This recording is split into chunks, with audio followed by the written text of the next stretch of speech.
Heart beat scan ఒక్క second లోనే world class 640 slide CT scan ఇప్పుడు మీ విస్టా ఇమేజింగ్ బంజారా హిల్స్ లో. అసలు గుండె జబ్బు ఏ స్థాయిలో ఉంది, ఏ స్టేజ్లో ఉంది తెలుసుకుంటే దానికి అసలు ఏం చేయాలి అనేది మనకు అర్థమవుతుంది. అసలు గుండె జబ్బులో మనం ఇప్పుడు మాట్లాడుతుంది గుండె రక్తనాళాల జబ్బు గురించి, అంటే కర్నరీ ఆర్టరీ డిసీజ్ అంటారు. దీంట్లోపల 3 ప్రధానమైన గుండెకి రక్తనాళాలు ఉంటాయి. ఆ రక్తనాళాల్లో ఏమైనా బ్లాక్స్ ఉంటే దానివల్ల హార్ట్ అటాక్ వచ్చే అవకాశం ఉంటుంది. కాబట్టి వాటిని ట్రీట్ చేయడం అనేది జరుగుతుంటుంది. సో ఇప్పుడు ఆ రక్తనాళాలు 3 రక్తనాళాల్లో ఏ రక్తనాళంలో ఎంత బ్లాక్ ఉంది అనే దాన్ని బట్టి మనం ట్రీట్మెంట్ డిసైడ్ చేస్తాం. ఇప్పుడు ఫర్ ఎగ్జాంపుల్ ఏదైనా రక్తనాళంలో లేకపోతే అన్ని రక్తనాళాల్లోనూ 70% కన్నా తక్కువ బ్లాక్స్ ఉన్నట్లయితే దానికి స్టెంట్ అవసరం లేదు, బైపాస్ అవసరం లేదు, మెడిసిన్స్ తోనే మేనేజ్ చేయొచ్చు. But at the same time medicines curative అని కాదు. మెడిసిన్స్ వాడితే ఆ బ్లాక్స్ 70% తక్కువ ఉన్నవి కరిగిపోతాయని కాదు. మనకేమవుతుందంటే తక్కువ శాతం బ్లాక్స్ ఉన్నవి ఏంటంటే మెడిసిన్స్ తో స్టెబిలైజ్ అయితే చాలు. అంటే అది ప్రోగ్రెస్ కాకుండా అంతకన్నా పెరగకుండా ఉండి వాటిపైన క్లాట్స్ ఫామ్ కాకుండా ఉంటే కనుక మనకి హార్ట్ అటాక్లు వచ్చే అవకాశం తగ్గుతుంది.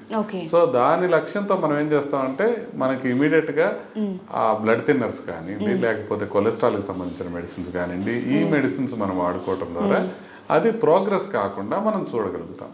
అయితే ఏదైనా ఒక రక్తనాళంలో 70% కన్నా ఎక్కువ బ్లాక్ ఉందనుకోండి, అలా ఉన్నప్పుడు మాత్రం వాళ్ళకి మనం స్టెంట్ వేయటం అనేది జరుగుతుంటుంది. 3 రక్తనాళాల్లో 2 రక్తనాళాల్లో బ్లాక్స్ ఉన్నప్పటికీ కూడా స్టెంట్స్ వేస్తాం. బట్ 3 రక్తనాళాల్లో బ్లాక్స్ ఉన్నా కొన్ని రకాల లెఫ్ట్ మెయిన్ అని కానీ, కొన్ని రకాల క్రానిక్ టోటల్ అక్లూజన్స్ అని కానీ ఇలాంటివి ఉన్నప్పుడు కూడా మనం బైపాస్ని సజెస్ట్ చేస్తాం. సో ఫస్ట్ మన పర్సంటేజ్ ఆఫ్ బ్లాక్స్ గురించి, తర్వాత మనకి ఎక్కడెక్కడ ఉన్నాయి, అవి ఎన్ని రక్తనాళాల్లో బ్లాక్స్ ఉన్నాయి అన్న దాన్ని బట్టి. ఫర్ ఎగ్జాంపుల్ ఇప్పుడు 3 బ్లాక్స్ ఉన్నాయి, 3 90% వరకు బ్లాక్స్ ఉన్నాయి. బట్ కొమ్మల్లో ఉన్నాయి, మెయిన్ రక్తనాళాల్లో లేవనుకోండి, అప్పుడు కూడా మనం మందులు వాడుకోవచ్చు. కాబట్టి స్టెంట్లు, బైపాస్లు, మెడిసిన్స్ ఎప్పుడు వేయాలి, ఎప్పుడు వేయకూడదు అనేది కార్డియాలజిస్ట్ చూసి డిసైడ్ చేస్తారు. ఇక్కడ ప్రాబ్లం ఎక్కడ వస్తుందంటే ఒక కార్డియాలజిస్ట్ చెప్పిన దానికి ఇంకొక కార్డియాలజిస్ట్ చెప్పిన దానికి తేడా ఉండొచ్చు. ఎందుకంటే ఈ పర్సంటేజ్ డిటర్మినేషన్ అనేది ఎగ్జాక్ట్ గా కంప్యూటర్ లో వచ్చే నెంబర్ కాదు. అంటే ఇప్పుడు 66% వచ్చిందనో అట్లా ఉండదు. 60 to 70%, 70 to 80% ఇట్లా చెప్తారు అన్నమాట. అది మనకి ఎక్స్పీరియన్స్ బట్టి కార్డియాలజిస్ట్ చెప్పే నెంబర్సే తప్ప అవి యాక్యురేట్ గా కరెక్ట్ గా నెంబర్ ప్రకారం రాదు. సో అప్పుడు ఏం చేస్తారంటే ఒక కార్డియాలజిస్ట్ ఫర్ ఎగ్జాంపుల్ స్టెంట్ వేసుకోమని చెప్తే ఇంకో కార్డియాలజిస్ట్ దగ్గరికి వెళ్ళినప్పుడు సరేనండి మెడిసిన్స్ వాడదామంటే మొదటి కార్డియాలజిస్ట్ ని దుర్మార్గుడు అనుకునే ప్రమాదం ఉంటుంది. అట్లా ఉండదు. ఇప్పుడు ఎట్లా ఉంటుందంటే మనకి ఏది కరెక్ట్ అనేది ప్రధానంగా మన సిమ్టమ్స్ బట్టి ఆధారపడి ఉంటుంది, మనకున్న బ్లాక్స్ తీవ్రత బట్టి ఆధారపడి ఉంటుంది. ఒక టైంలో స్టెంట్ ఖచ్చితంగా వేయాల్సిన టైం ఏంటంటే హార్ట్ అటాక్ వచ్చిన టైం. హార్ట్ అటాక్ వచ్చిన టైంలో కనుక మనం ఇమీడియట్గా ట్రీట్మెంట్ చేసి ఇమీడియట్గా స్టెంట్ అమర్చగలిగితే ప్రాణాపాయం బాగా తగ్గే అవకాశం ఉంటుంది. అది మనకి ఖచ్చితంగా స్టెంట్ వేయించుకోవాల్సిన టైం. అప్పుడు ఆర్గ్యూ చేయకూడదు అనమాట, మేము సెకండ్ ఒపీనియన్ తీసుకుంటాం, థర్డ్ ఒపీనియన్ తీసుకుంటాం అనేది చేయకూడదు. హార్ట్ అటాక్ వచ్చినప్పుడు ఏ కార్డియాలజిస్ట్ చెప్పినా ఓకే హార్ట్ అటాక్ ఉంది, హార్ట్ అటాక్ కోసం వేస్తున్నాం అన్నప్పుడు అది వేయించేసుకోవడమే మంచిది, రాదర్ దాన్ని వెయిట్ చేయటం కన్నా. బట్ మిగతా సందర్భాల్లో 1-2 ఒపీనియన్స్ తీసుకోవచ్చు. ఓకే ఇలా ఉంది, దీన్ని ఏమంటారు, ఇంకొకరు చెప్పినప్పుడు మొదట చెప్పిన ఆయనకి కన్నా భిన్నమైన అభిప్రాయం ఉంటే కోపడక్కర్లా. సో ప్రొసీజర్ అవసరమైనట్లు చెప్పిన వాళ్ళు అందరూ చెడ్డవాళ్ళు కాదు, ప్రొసీజర్ అవసరం లేదని చెప్పిన వాళ్ళందరూ మంచి వాళ్ళు కాదు. యూజువల్గా ఏమవుతుందంటే ఒకళ్ళు ప్రొసీజర్ అవసరం అని చెప్పిన తర్వాత ఇంకొకళ్ళు ప్రొసీజర్ అవసరం లేదని చెప్పి మళ్ళీ 3 నెలల తర్వాత అదే ప్రొసీజర్ చేసే అవకాశం ఉంటుంది. సో అట్లా కూడా ఉంటుంది. సో అందుకోసమని మనకి కావాల్సింది ఏంటి, మనకి సిమ్టమ్స్ ఏమున్నాయి, లోపల బ్లాక్స్ ఎంత పర్సెంటేజ్ ఉన్నాయి అనేది చూసుకొని దాని ప్రకారం మనం ఒక నిర్ణయం తీసుకోవటం మంచిది. సో ఇంకా కొన్ని ఆప్షన్స్ ఉంటాయి. కొన్నిసార్లు ఏమవుతుందంటే 90% దాటిపోయినాయి బ్లాక్స్, 3 ఉన్నాయి, కానీ బైపాస్ సాధ్యపడదు.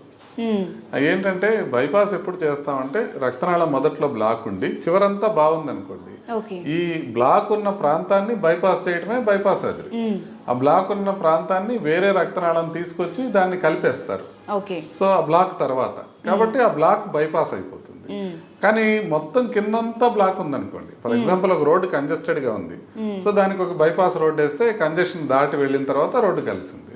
బట్ రోడ్డు మొత్తం కంజెషన్ ఉందనుకోండి, మనం బైపాస్ రోడ్ వేసినా కూడా ఉపయోగం ఉండదు, అది కూడా అక్కడికే వెళ్తుంది. కాబట్టి కొన్నిసార్లు బైపాస్ సర్జరీ ఉపయోగపడకపోవచ్చు, స్టెంట్లు వేయడం సాధ్యం కాకపోవచ్చు.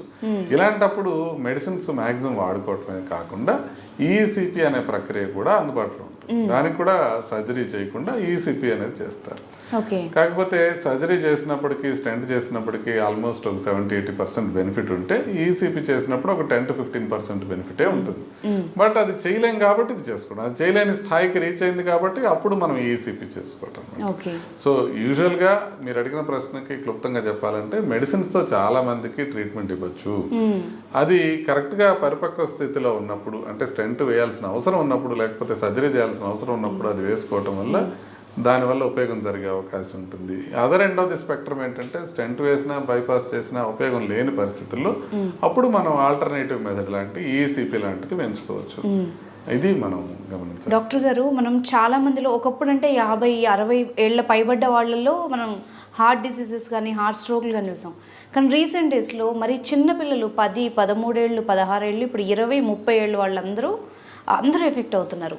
అసలు నాకు ఒక 40 ఏళ్ళు అట్లీస్ట్ గుండె జబ్బే రాకూడదు, అప్పటి వరకు నేను హ్యాపీగా ఆరోగ్యంగా ఉండాలంటే ముందుగా ప్రికాషన్స్ ఏం తీసుకుంటే బెటర్?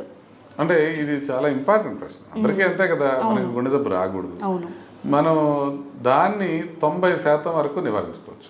100% కాదు, బట్ 90% వరకు మీకు 60 ఏళ్ళు 70 ఏళ్ళు వరకు కూడా రాకుండా నివారించుకోవచ్చు. ఎలా డాక్టర్?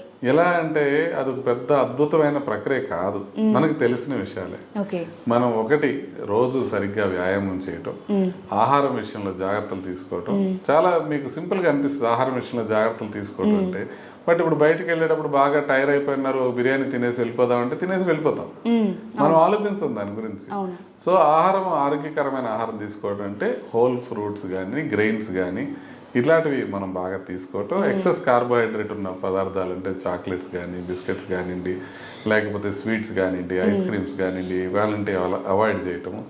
తర్వాత మనకి కార్బోహైడ్రేట్స్ అధికంగా ఉన్నాయి, కూల్ డ్రింక్స్ లాంటివి అవాయిడ్ చేయటం, మరీ ఎక్సెస్ ఫ్యాట్ ఉన్న సబ్స్టెన్సెస్ కూడా అవాయిడ్ చేయటం. ఇలాంటివి చేసుకుంటూ ప్లెంటీ ఆఫ్ ఫ్రూట్స్ వెజిటబుల్స్ ఎక్కువ తీసుకున్నట్లయితే, సాలెడ్స్ తీసుకున్నట్లయితే మనకి ప్రాబ్లమ్స్ వచ్చే అవకాశం తక్కువ ఉంటుంది. సో ఆహారం జాగ్రత్తగా తీసుకోవటం, వ్యాయామం జాగ్రత్తగా చేయటం, అధిక బరువు ఉన్నట్లయితే అది తగ్గించుకోవటం, వ్యసనాలు ఉంటే వాటికి దూరంగా ఉండటం, స్మోకింగ్ చేసేవాళ్ళు మానేయటం, ఆల్కహాల్ తీసుకునే వాళ్ళు తగ్గించుకోవటం, ఇలాంటి వాటితో పాటుగా బీపీ, షుగరు, కొలెస్ట్రాల్ ఈ లెవెల్స్ ఎంత ఉన్నాయో చూసుకొని ఆ లెవెల్స్ని మనం పూర్తిగా కంట్రోల్ పెట్టుకోవడంతో పాటు మానసిక ప్రశాంతత ఉంచుకోవటం, నిద్ర సరిగ్గా పోవటం, వాటర్ సరిగ్గా తీసుకోవటం, ఇన్ జనరల్ అన్నీ మీకు తెలిసిన విషయాలే. ఆరోగ్యకరమైన గుండెకి ఆరోగ్యకరమైన విషయాలు అని మీకు తెలిసిన విషయాలనే 100% పాటించినట్లయితే 90% వరకు మనకి ఏ ప్రాబ్లం రాకుండా ఉండే అవకాశం ఉంటుంది. అంటే మీకు తెలిసిన విషయాలు, నాకు తెలిసిన విషయాలు మనం గట్టిగా కనుక పాటించినట్లయితే హార్ట్ ప్రాబ్లం వచ్చే అవకాశం చాలా చాలా వరకు తగ్గిపోతుంది. ప్రధానంగా హార్ట్ ప్రాబ్లం ఎందుకు వస్తుంది అని అంటే మనకు తెలిసిన విషయాలను మనం పాటించకపోవటం వల్లనే వస్తుంది.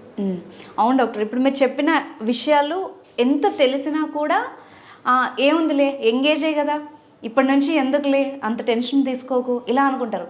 నిజానికి ఒక మనిషి ఏజ్ నుండి పూర్తిగా మీరు చెప్పిన జాగ్రత్తలన్నీ పాటించాలి. అవునండి, ఇప్పుడు మీరు చిన్నపిల్లలు అసలు నడవడం అనేది ఉండదు, ఆడేవాళ్ళు ఆడతారు, ఆడని వాళ్ళు అసలు ఏం చేయరు. అవును, ఇప్పుడు కొద్దిగా బ్యాడ్మింటన్ క్రికెట్ ఆడుకునే వాళ్ళు ఆడుకుంటారు, లేని వాళ్ళు ఏం చేస్తారు, వాళ్ళు పోయి రోజు నడవరు కదా. నడిస్తే వాళ్ళు కూడా ఫ్రెండ్స్ కూడా ఏమంటారు, మీకేమన్నా 60 ఏళ్ళు వచ్చినాయా, ముస్లిం ఎప్పటి నుంచి ఎందుకు నడుస్తున్నావు అంటారు. అంటే చిన్నప్పటి నుంచే ఒక యాక్టివిటీలో ఎంగేజ్ అయి ఉండటం అనేది అవసరం. అది స్పోర్టింగ్ యాక్టివిటీ కావచ్చు, రెగ్యులర్ గా బ్రిస్క్ వాకింగ్. ఇప్పుడు అందరూ ఆడలేరు కదా, కొంతమంది ఆటలు రాని వాళ్ళు రెగ్యులర్ గా వాకింగ్ చేయడం, ఏదో ఒక ఫిజికల్ యాక్టివిటీకి రెగ్యులర్ గా అలవాటు చేసుకున్నట్లయితే, 20 years అప్పటి నుంచే అలవాటు చేసుకున్నట్లయితే ఏజ్ పెరిగే కొద్దీ కూడా ఏమీ వచ్చే అవకాశం బాగా తక్కువ ఉంటుంది.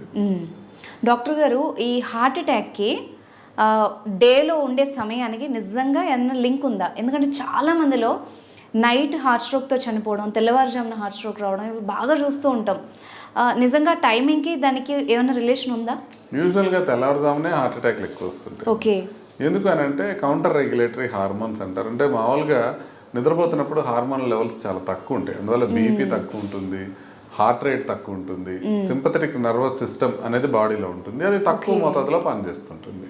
మనం ఎర్లీ మార్నింగ్లో మనని లేపి మనని డే మొత్తం చూడటానికి వీలుగా hormonal levels sympathetic nervous system activate అవుతాయి. అవి పొద్దున పూట మనకి యాక్టివేట్ అయ్యేటప్పటికి పొద్దున పూట సహజంగా అర్లీ మార్నింగ్ లో మన బీపీ పెరగడం, మనకి హార్ట్ బీట్ పెరగడం జరుగుతూ ఉంటాయి. సో ఈ హార్మోన్స్ ప్లస్ ఈ సింపథెటిక్ నర్వస్ సిస్టమ్ ఎక్కువగా ఉండటం వల్ల మనకి హార్ట్ ప్రాబ్లమ్స్ అనేది అర్లీ మార్నింగ్ లో ఎక్కువ వచ్చే అవకాశం ఎక్కువ ఉంటుంది. సో ఆ ప్రక్రియని ప్రపంచవ్యాప్తంగా యాక్సెప్ట్ చేస్తారు, అర్లీ మార్నింగ్ లోనే ఎక్కువ వచ్చే అవకాశం ఉంటుంది. బట్ అట్లనే అప్పుడే రావాలని లేదు, రోజు మొత్తం మీద ఎప్పుడైనా రావచ్చు. బట్ యూజువల్ గా అర్లీ మార్నింగ్ లో స్టార్ట్ అవుతుంది. బట్ ద ప్రాబ్లం ఏంటంటే ఇప్పుడు ఫర్ ఎగ్జాంపుల్ ఇప్పుడు ఒక 4 o'clock కి అటాక్ వచ్చింది అనుకోండి, ఆ వ్యక్తి ఇంట్లో వాళ్ళని లేపడానికి కూడా సందేహిస్తారు ఈ టైంలో ఎట్లా అని. సో అప్పుడు కుటుంబ సభ్యులను లేపడానికే సందేహిస్తారు, ఆ టైంలో డాక్టర్స్ ఉంటారో లేదో అనుకుని నెమ్మదిగా 10 గంటలకు వెళ్ళేటప్పటికి హార్ట్ అటాక్ వచ్చిన మొదటి 6 గంటల లోపల మనం యాంజియోప్లాస్టీ కానీ లేకపోతే ఇంజెక్షన్స్ కానీ ఇచ్చినట్లయితే ప్రాణానికి ప్రమాదం గణనీయంగా తగ్గే అవకాశం ఉంటుంది. కానీ మీకు 4 గంటలకి ప్రాబ్లం వచ్చి 10 గంటల తర్వాత మీరు హాస్పిటల్కి వెళ్ళినట్లయితే ప్రమాదం చాలా చాలా ఎక్కువ ఉంటుంది. అంటే ఒకసారి 6 గంటలు గడిచిపోయి గుండె డ్యామేజ్ అయిపోయిన తర్వాత మనం ఎంత చేసినా కూడా పార్షియల్ రిజల్టే ఉంటుంది. కాబట్టి అర్లీగా ఎనీ టైం 2 కావచ్చు, 3 కావచ్చు, 4 కావచ్చు, ఎప్పుడు అటాక్ వస్తే అప్పుడు ఇమీడియట్ గా హాస్పిటల్ చేరుకోవడం అనేది చాలా ఇంపార్టెంట్. అంటే ఖచ్చితంగా గుర్తుపట్టడానికి ఇవి పర్టికులర్ లక్షణాలు అని ముందే ఇన్ని అవర్స్ ముందని ఏమన్నా తెలుస్తుందా డాక్టర్? ముందుగా తెలియదు, వచ్చిన రాగానే తెలుస్తుంది. ఎట్లాగా గుండెకి నొప్పి ఛాతీకి మధ్య భాగంలో ఉంటుంది, వేలుతో చూపించలేని విధంగా గుండె ఛాతీ మొత్తం వ్యాపిస్తుంది. అది గుచ్చినట్టుగా కాకుండా బరువుగా గానీ, నొప్పిగా గానీ, మంటగా గానీ, నొక్కినట్టుగా గానీ ఉంటుంది. సో అది నడిస్తే 2 అడుగులు నడిస్తే ఎక్కువ అవుతుంటది, లేకపోతే తగ్గుతూ ఉంటుంది. దాంతో పాటుగా ఆయాసం రావటం కానివ్వండి, చెమటలు పట్టడం కానివ్వండి, లేకపోతే చేతికి పాకటం కానివ్వండి, బ్యాక్ వెళ్ళటం కానివ్వండి, 2 దవడలకు రావటం కానివ్వండి, ఇలాంటివి జరుగుతుంటాయి. వీటిలో మనకి ముఖ్యంగా మనం తెలుసుకోవాల్సింది ఏంటంటే మనకి ఛాతీ మొత్తం రావడం. మనకి చివరికి ఏం గుర్తుంటుంది అంటే మీకు ఇంటికి వెళ్ళిన తర్వాత చెమట పడితే ఇది అని, ఎక్కడ నొప్పి వచ్చి చెమట పట్టినా భయపడతారు. అట్లా కాదు, ఛాతీకి మధ్య భాగంలో రావటం, అది వేలుతో చూపించలేని విధంగా మొత్తం రావటం, అది బరువుగా కానీ, నొప్పిగా కానీ, లేకపోతే పట్టుకున్నట్టుగా కానీ, మంటగా కానీ, గుచ్చినట్టుగా కాదు, అలా ఉండటం. తర్వాత నడిస్తే ఎక్కువయ్యి ఆగిపోతే తగ్గిపోవడం. వీటితో పాటుగా మీకు చేతికి లాగటం కానీ, దవడలకు రావటం కానివ్వండి, వెనక్కి వెళ్ళటం కానివ్వండి, స్వెట్టింగ్ రావటం కానివ్వండి, ఆయాసం రావటం కానివ్వండి, ఈ లక్షణాలు కూడా దోహదపడతాయి.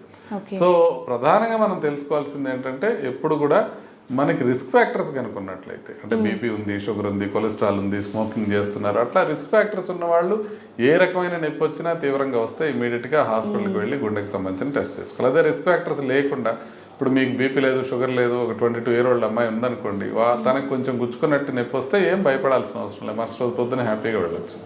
సో ఆ డిస్టింక్షన్ మనం గుర్తించాల్సిన అవసరం ఉంటుంది. People with risk factors any time problem వచ్చినా కూడా హాస్పిటల్కి రష్ అయిపోవడం మంచిది. నేను చెప్పినట్టు తీవ్రంగా హార్ట్ ప్రాబ్లం లాగా పెయిన్ వచ్చినట్లయితే ఇమీడియట్గా వెళ్ళిపోవడం మంచిది. డాక్టర్ గారు, మనము ఇప్పుడు ఈ మధ్యకాలంలో మార్కెట్లో చూస్తున్నాం, చాలా రకాల ఆయిల్స్ డిఫరెంట్గా తింటున్నారు, అండ్ జంక్ ఫుడ్ తింటున్నారు, మయోనీస్తో సహా, అంటే చీజ్ కానీ, నెయ్యి కానీ, ఏదైనా అన్నీ తింటున్నారు. నిజంగా ఇవి గుండెకి మేలు చేస్తాయా? నెయ్యి కూడా ఏ విధంగా మంచిది, లేకపోతే ఏ విధంగా గుండె జబ్బులు ఉన్న వాళ్ళు తినొచ్చా? నెయ్యి గురించి కొంచెం కాంట్రవర్షియల్ టాపిక్ అండి. ఇప్పుడు అందరూ కొత్తగా న్యూట్రిషనలిస్టులు కావచ్చు, లేకపోతే డాక్టర్స్ కూడా, కొంతమంది కార్డియాలజిస్టులు కూడా నెయ్యి ఎక్కువ తినమని చెప్తూ ఉన్నారు. అయితే నెయ్యి గురించి పరిశోధనలు మొత్తం మనం స్టడీ చేస్తే 1-2 ఆయుర్వేదిక జర్నలిస్టులు తప్పితే ఎక్కడ మేజర్ స్టడీ లేదు. ఎందుకంటే వెస్ట్రన్ వరల్డ్ లో నెయ్యి వాడటం అనేది ఉండదు. వాళ్ళు క్లారిఫైడ్ బటర్ అంటారు, గీ అనే మాటే ఉండదు వాళ్ళకి, గీ వాడరు వాళ్ళు ఆహారం ప్రిపరేషన్ లో, మనం ఎక్కువ వాడుతున్నాం. అయితే ఈ గీ అనేది ఏంటి? గీ అనేది ఒక సాచురేటెడ్ ఫ్యాట్. దాంట్లో సాచురేటెడ్ ఫ్యాట్ ఉండటం వలన మనం ఇన్ జనరల్ సాచురేటెడ్ ఫ్యాట్స్ మరీ ఎక్కువ తినడం మంచిది కాదు అని చెప్తాం. అయితే నెయ్యి వాడటం వల్ల మనకి బెనిఫిట్స్ వస్తాయి అనేది ఎక్కడ కంక్లూజివ్గా ప్రూవెన్ కాలేదు. బట్ అట్లని నెయ్యి గురించి బాగా బ్యాడ్గా, అంటే నెయ్యి వాడటం వల్ల ప్రమాదం జరిగే అవకాశం ఉంది అనేది కూడా ఎక్కడా పరిశోధనలో రాలేదు. బట్ ఇప్పుడు దాకా మనకు తెలిసిన డేటా బట్టి నెయ్యి ఒక సాచురేటెడ్ ఫ్యాట్ కాబట్టి నెయ్యిని బాగా మనం వెన్నని బాగా బాయిల్ చేసినప్పుడే మనకి నెయ్యి వచ్చే అవకాశం, రిపీటెడ్గా రీహీట్ చేసినప్పుడే వచ్చే అవకాశం ఉంటుంది. కాబట్టి నా ఉద్దేశంలో ఎక్సెస్ మొత్తంలో నెయ్యి తినడం అనేది మంచిది కాదు. సో ఈ విషయంలో ఈ కార్డియాలజిస్టులే కొంతమంది నాతో విభేదించవచ్చు, కానీ నేను చెప్పేది ఏంటంటే దాని గురించిన కంక్లూజివ్ ఇన్ఫర్మేషన్ లేనప్పుడు మనం ఏ కొవ్వు పదార్థాన్నైనా పరిమితంగా తీసుకోవాలి, దాన్ని ఎక్కువగా తీసుకోకూడదు. అది మిగతా నూనెలాగానే లేకపోతే మిగతా శాచురేటెడ్ ఫ్యాట్స్ లాగానే మనం దాన్ని కూడా కొంచెం సస్పెషన్తోనే చూడాలి. అది ఆవు నెయ్యి కావచ్చు, గేదె నెయ్యి కావచ్చు, ఏ నెయ్యి అయినా తప్ప మనం ఎక్కువగా వాడటం అయితే మంచిది కాదు అనేది నా అభిప్రాయం. డాక్టర్ గారు, ఇప్పుడు మీరు అన్నట్టుగా పాల విషయంలో కూడా ఒక డౌట్ ఉంది. అంటే ఆవు పాలైతే కొలెస్ట్రాల్ తక్కువ ఉంటుంది, లేకపోతే టోన్డ్ మిల్క్ తీసుకోవచ్చు. అంటే గుండె జబ్బులు ఉన్న వాళ్ళు కానీ మీరు అన్నట్టు బాడీలో హెల్దీ కొలెస్ట్రాల్ లేని వాళ్ళు కావచ్చు. అంటే వాళ్ళు ఏ డైరీ ప్రోడక్ట్స్ వాడితే బెటరు, ఏం తింటే బెటరు? అంటే పాలు ఇప్పుడు మీకు శాచురేటెడ్ ఫ్యాట్స్ ఎక్కువగా ఉంటాయి. నార్మల్గా పాలు హోల్ మిల్క్ తీసుకుంటే ఒకవేళ కొలెస్ట్రాల్ ఎక్కువగా ఉన్న వాళ్ళు ఏంటంటే అలా వెన్న తీసేసిన పాలు అంటే టోన్డ్ మిల్క్ తీసుకుంటే సరిపోతుంది. ఇప్పుడు టోన్డ్ మిల్క్ ఉంటుంది, డబుల్ టోన్డ్ మిల్క్ ఉంటుంది, తర్వాత స్కిమ్డ్ మిల్క్ ఉంటుంది. స్కిమ్డ్ మిల్క్ అంటే ఆల్మోస్ట్ 0 మోతాదులో ఉంటుంది ఫ్యాట్ అనేది. సో ఆ ఫ్యాట్ కంటెంట్ అనేది కొద్దిగా లిమిట్ చేసుకోవడానికి పనికొస్తుంది. మనం ఎక్కువ ఫ్యాట్ తీసుకోవడం మంచిది కాదు. ప్రపంచంలో ఏదైనా ఖచ్చితంగా బ్యాడ్ ఫుడ్ అనేది ఏదైనా ఉంది అని అంటే అది high fat high carbohydrate food. అంటే బాగా అన్నం తినేసి ఇప్పుడు ఈ మధ్య అందరూ తినమంటున్నారు, ఫ్యాట్ ఏం పర్వాలేదు అంటున్నారు అని చెప్పి శుభ్రంగా మటన్ కానీ నెయ్యి వేసుకొని తినేసి కీటో డైట్ అంటే కార్బోహైడ్రేట్ చాలా తగ్గిస్తారు. కార్బోహైడ్రేట్ బాగా తగ్గిస్తారు. 50 గ్రామ్సే తీసుకోవాలి కీటో డైట్ లో. సో అట్లా తీసుకోవడానికి కొంత పార్షియల్ బెనిఫిట్స్ ఉంటాయి. ఎట్లా మనకి వెయిట్ తగ్గిపోవటం కానివ్వండి, ఇలాంటి బెనిఫిట్స్ ఉంటాయి. లాంగ్ రన్ లో కీటో డైట్ తో కొంత మేరకు ప్రమాదం జరిగే అవకాశం ఉంటుంది అనేది కొన్ని స్టడీస్ చెప్తున్నాయి. ప్యూర్ స్టడీ లాంటి స్టడీస్ కొంతవరకు చెప్తున్నాయి. కాకపోతే మనకి ఇంకా తెలియదు కీటో డైట్ తో లాంగ్ టర్మ్ లో ఏ రకంగా వస్తుందని. కాకపోతే షార్ట్ టర్మ్ లో వెయిట్ లాస్ కు మాత్రం కీటో డైట్ పనికి వస్తుందని అయితే క్లియర్ గా తెలుస్తుంది వేరే స్టడీస్ లో. కాబట్టి కీటో డైట్ లో కొంచెం మనం మాడిఫై చేసేది ఏంటంటే కార్బోహైడ్రేట్ అంతా తగ్గించేసి ఫ్యాట్ తింటుంటారు. ఇప్పుడు ఎప్పుడైతే ఫ్యాట్ మనది మంచిదే, ఫ్యాట్ ని ఫ్యాట్ తోనే మనం కరగదీయాలి అనే మాటలు వస్తున్నాయో, ఈ కీటో డైట్ చెయ్యని వాళ్ళు నార్మల్ గా అన్నం తినేసి దాంతో పాటుగా ఈ ఫ్యాట్స్ కూడా ఎక్కువ తీసుకుంటే అది వరస్ట్ పాసిబుల్ డైట్ అయిపోతుంది. ఇది మనం క్లియర్ గా చెప్పాల్సిన అవసరం. ఇప్పుడు కీటో డైట్ లో మనకి కొబ్బరి నూనె కానివ్వండి, లేకపోతే నెయ్యి కానివ్వండి, లేకపోతే అన్ని ఫ్యాట్స్, వెన్న కావచ్చు, మీగడ కావచ్చు, ఇట్లాంటివన్నీ తినమని చెప్తారు. రెడ్ మీట్ కూడా తినమని చెప్తారు. సో ఇది కీటో డైట్. సో ఈ కీటో డైట్ తీసుకునే వాళ్ళు కార్బోహైడ్రేట్ కూడా కలిపి కీటో డైట్ తీసుకుంటే మాత్రం అది high carb high fat diet అవుతుంది. ఇప్పుడు దాకా ప్రూవ్ అయిన అన్నిట్లోనూ వరస్ట్ పాసిబుల్ డైట్ అదే. సో ఆ ట్రాప్ లో పడకూడదు. కీటో తీసుకుంటే మనం ఇమీడియట్ గా వెయిట్ తగ్గడానికి కానీ కొన్ని పారామీటర్స్ మంచిగా అవడానికి కానీ ఉపయోగపడుతుందని తెలుసుకుంటూనే లాంగ్ టర్మ్ లో మనకి ఏ విధంగా ఉంటుందో అనేది మనకి తెలియదు అనుకుని మనం తెలుసుకొని కీటో డైట్ తీసుకోవచ్చు. బట్ లో కార్బ్ హై ఫ్యాట్ డైట్ తీసుకుంటే అది కీటో డైట్ అవుతుంది. High carb high fat diet తీసుకుంటే అది కీటో డైట్ కాదు కదా, వరస్ట్ డైట్ అవుతుంది. Thank you very much, sir. And for more videos, please subscribe to iDream. Please subscribe to iDream. Please subscribe iDream. And please subscribe to iDream. For more videos, subscribe to iDream. please like, share and subscribe to the channel. Congratulations, iDream. Subscribe to iDream. Subscribe to iDream. So subscribe to iDream Media. iDream ki iDream team andarki huge congratulations. Please subscribe iDream Media. Please subscribe to iDream. Subscribe iDream. Please subscribe to iDream. iDream అంటే నా కళల channel subscribe చేసుకున్న నోరు తిరుగుతలేదు, మీరైతే గంట గుర్తు కొట్టండి. For more such videos, please subscribe to iDream. Subscribe to iDream. Please subscribe to iDream. Please subscribe iDream Media. Please do subscribe to iDream. Please subscribe to iDream Media. For best entertainment and information, please subscribe iDream. And don't forget to subscribe to iDream.